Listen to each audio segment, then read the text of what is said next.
Right, it's been 10 weeks now for me. Well, nearly 11, 10 and a half, 11 weeks since Paul passed away. I woke up this morning and I started to make this video. I felt rough, I looked rough, I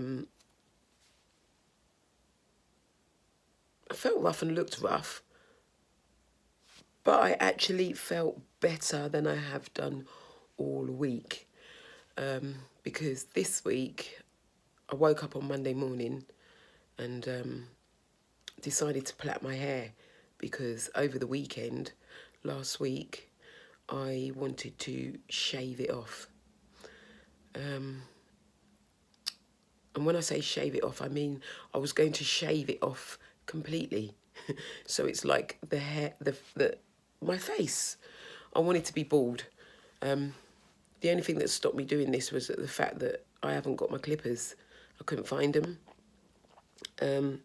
So on Sunday, I think it was, I decided to call someone to get my hair plaited because I thought I didn't really understand the reason why I wanted to shave it off. And I thought about it and I thought to myself, I think my hair is my pride and joy. It means a lot to me. My appearance has always meant a lot to me. But right now, I don't really care how I look. I don't care how people perceive me when they look at me. I don't care. So Paul was my pride and joy and he's gone. So I don't really at this present time care about much, but I decided to play it away to stop me being so drastic, because I know it won't look good, and I don't think my kids would be impressed either. But the thing is, I still feel the same. Although I've had compliments, I hate it. I hate how I look. I hate trying to be normal. I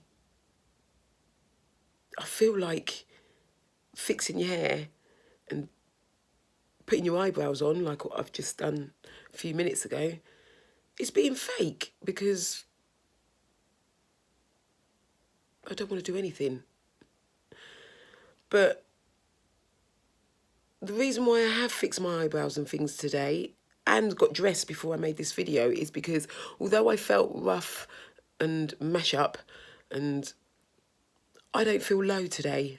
I don't. The sun is shining. It is very cold. I don't know what the date is. I think it's the 24th of January, 2018. And I've had a pretty rough week this week. There was one day this week when somebody at work was talking to me and mid-sentence, I just walked off. I just left them standing there and walked off because I was on the verge of having a breakdown and I didn't want to do it in front of them. So I walked away and had a breakdown because it's hard. You know, people are standing there talking to you about normal things, thinking you're fine and normal, but you're not. And although I am okay right now, I do have my down times, and this week was rough, really rough. I broke down a lot this week. When I was out and about driving in my van, I screamed the hell out of my lungs. Like, it's like reality sets in at the most unexpected time. And it doesn't take anything for it to happen, like someone say something or a song on the radio. It's just there all the time, and sometimes you feel like you're dealing and sometimes you're not. And I think it's okay to break down. I think it's okay to cry. I've had people say to me, be strong, don't cry in front of your children. Well, why not? I do cry in front of my children. I think it's okay to let my children see that I'm suffering, because my children see me get up in the mornings, they see me go to work, they see me come home and cook dinner, and although a lot of people perceive that as you being strong and getting through, it's not actually. I'm now a single parent, and I grew up in a single parent family, and my mum, this is how she raised me. She raised me that you must try to carry on for those that depend on you. I want to lay in bed all day and I want to cry all day, but it's not fair on them. It's not fair on other people that care about me, I suppose. But what I have been doing is this week is I've been, after dinner, after the kids have eaten, I've locked myself in my room, and they know not to disturb me. 6 o'clock I go to bed, watch crap telly, and by, say, about 8 o'clock, I'm usually fast asleep. And for me, I enjoy that. It's my escape from reality, being asleep. Being asleep is where I feel happy. And I've decided in the week to shut my friends out on the weekday. I'm fed up of, I know they care, I know they do, and I know they worry, but I'm fed up of them caring and worrying. I've ignored their calls. I've answered a few messages, but I've ignored most. And the next day I just explain I'm not in a good place and I don't want to talk to anybody.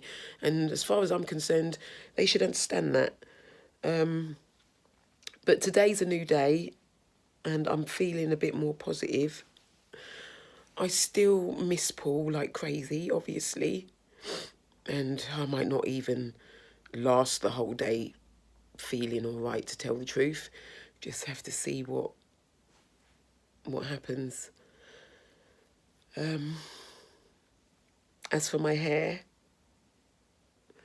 although I'm not going to shave it off, I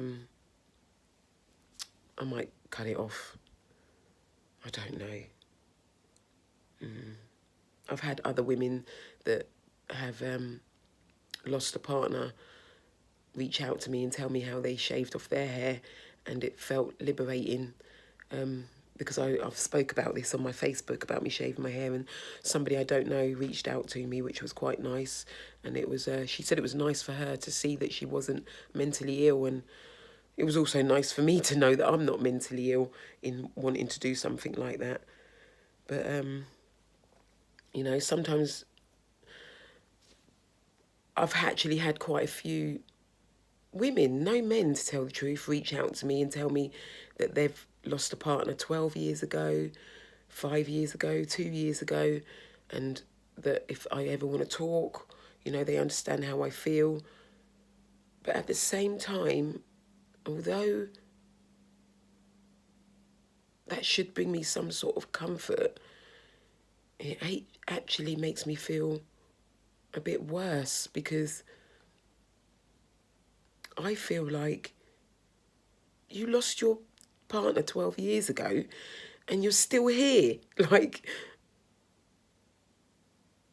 I don't even know if I want to be here in 12 years without Paul. It just seems like too much to even comprehend, too much to think about. I have to take one day at a time, one moment at a time, 1 hour at a time. I can't think about next year or 2 years or 12 years. Hearing that just feels like a nightmare to me. So, because I'm okay today, I'm just going to leave it here. And I will say as well that a lot of people have been helpful. I've still had the odd person upset me with their words. Like somebody introduced me to someone the other day and said, to their husband, oh, this is Lorraine. You know, as if to say, poor Lorraine. She's Paul's girlfriend. And her husband said, not anymore. That hurt me. It hurt me a lot.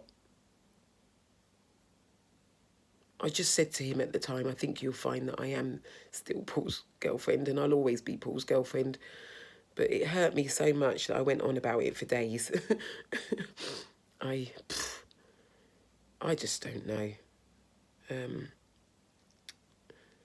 Let's just see what this week brings.